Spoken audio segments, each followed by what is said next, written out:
Hello, guys.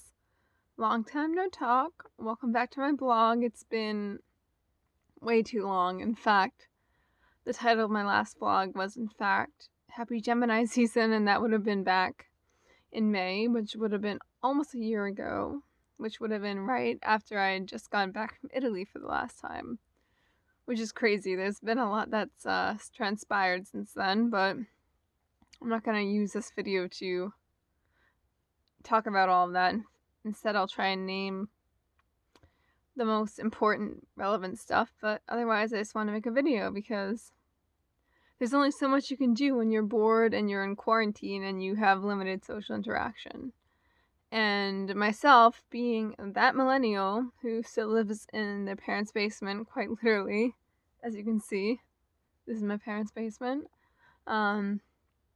It's been a time, but I wanted to preface this by saying I thought now more so than ever would also be the perfect time to dive back into this vlogging journey because, listen, I know just as well as you know that nobody has anything going on right now and you have nothing better to do, so you're probably watching this vlog. So thank you. I appreciate that. But gosh, where to begin? So May 2019, what's happened since then? Well, I've gotten a good amount of tattoos. I'm not going to show you them now because I'm very cozy and already in my PJs, but fear not, they'll appear in other videos. This is May 2019. Still at the same job, still living my best life. I think the biggest things I can think of at the moment are, in November, I unfortunately lost my beloved dog Nugget. He was only 8 years old, and it was like a freak sort of incident. So that was really awful. It was really, really dark time for our family, but I'm happy to say now we have a 12-week puppy named Bentley Chestnut, and he's also a Shih Tzu, and he's adorable, and he's very loving, and we actually made the 5-hour drive out to upstate New York to get him. Very well worth it. I would introduce him right now, but it is kind of late, and he's upstairs sleeping with Mama, who is unfortunately not me. But anyway, besides that, this past February, I was very fortunate, like right before the coronavirus broke out, I was very fortunate to be able to go to England and visit some friends, all of whom I've met online. You guys are amazing. I love you. And I also had made new friends there too. I never thought, I'd had a chance of meeting, because that's the beauty of travel when you're out there and you're abroad, especially when you travel alone.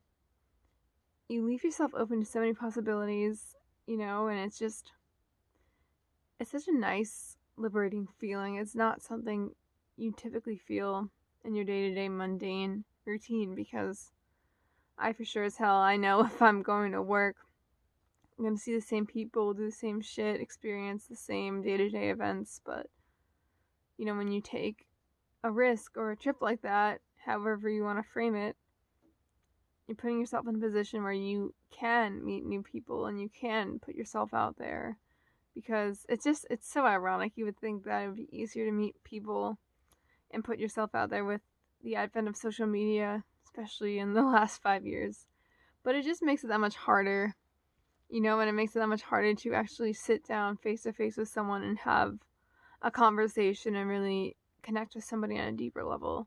And I'm not saying that's impossible through social media, because I've definitely made very deep connections through social media. But it's just like, it almost feels like face-to-face communication is a lost art sometimes. So that was very nice about England, and it was my first time having visited, and of course having English and Irish ancestry. I really, really liked it. Did London, Manchester, and Liverpool, and it was just funny, like, gauging how each city reacted to Americans. I found London, nobody there likes Americans, and I can't say I blame them. We're kind of annoying. Manchester would be the middle ground, and Liverpool, everybody loved us. Like, it was funny.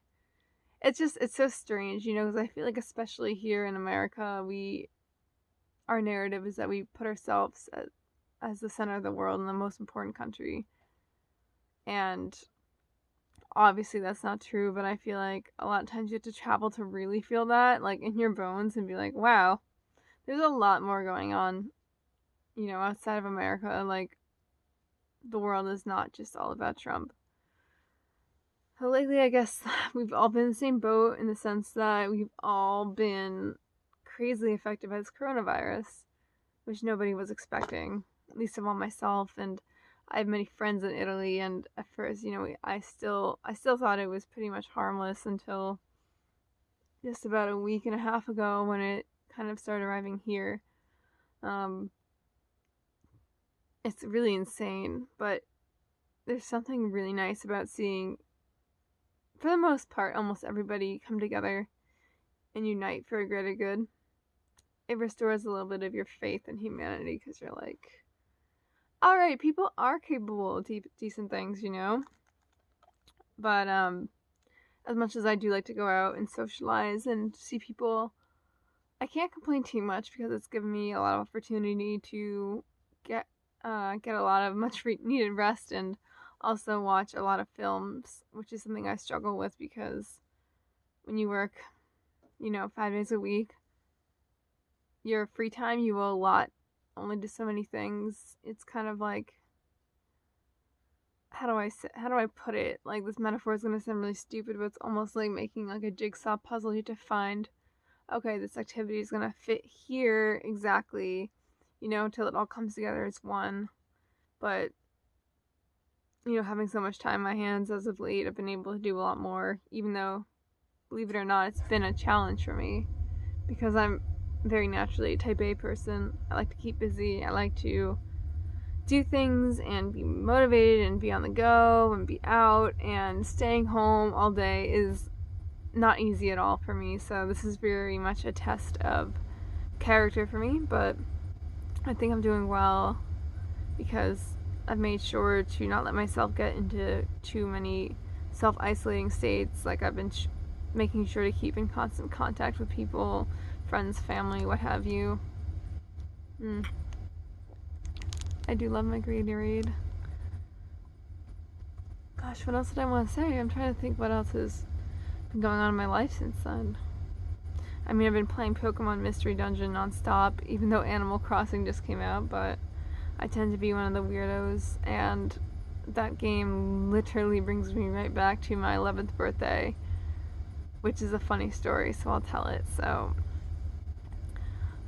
leading up to my 11th birthday, my parents were telling me that I was going to go to New York, to Long Island, to visit my grandparents. And I was really, really excited to visit them. I was like, oh yes, like I always have a great time at their house. So I was getting geared up. And I remember so clearly, like, it was so 2000s. I had this green terry cloth sweater, like a robe. And it's on video somewhere, but we fucking lost the video. Tragic. Because Doug was getting ready to film my reaction because, in fact, they had lied to me. We weren't actually going to see my grandparents. We were going to Orlando to go to Disney World. But instead of, like, reacting like, oh my god, really? Like any normal 11-year-old would, I started to burst into tears. And I was like, I want to see my grandparents. And they were like, what the fuck is wrong with her?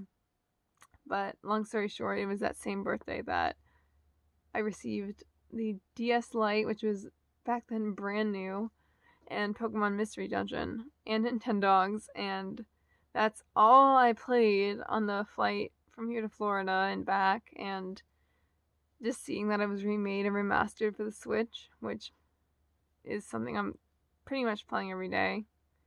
It was just beautiful. So I've been playing that, even though I beat like the main storyline, but it relaxes me. It's one of those things. It's like I almost go into like some sort of Freudian state where I regress and I feel like a content, ignorant, happy little child. But I'm not complaining about that because sometimes I think we could all benefit from that sort of thing. Because there's just a lot of shit going on in the world right now. And on top of that, everybody has their own individual shit. So, yeah, I guess there's that. We're just about at 10 minutes, so there's nothing else that comes immediately to mind, but if you sat through this, I thank you. I really appreciate it. I'm hoping that in the weeks and months to follow, I can continue to keep up with this like regularly again instead of being sporadic and posting every once in a blue moon, because I do like to make these vlogs. Maybe eventually, like, I'll go back to filming myself doing something, like how I made the one with my skin routine. um I'll figure something out, because I know that a person talking at a screen for so many minutes isn't always ideal. But if you did watch and listen, like I said, thank you. And I hope everybody stays safe and healthy. It's going to be crazy to look back on this crisis in like even 10 years, like to know that it's going to be something that was recorded in history books. Because this is unprecedented. I've never seen anything in my life, in my 24 years of life, almost 25. So, with that being said, stay healthy and enjoy your day. Thanks for watching. You guys are the best.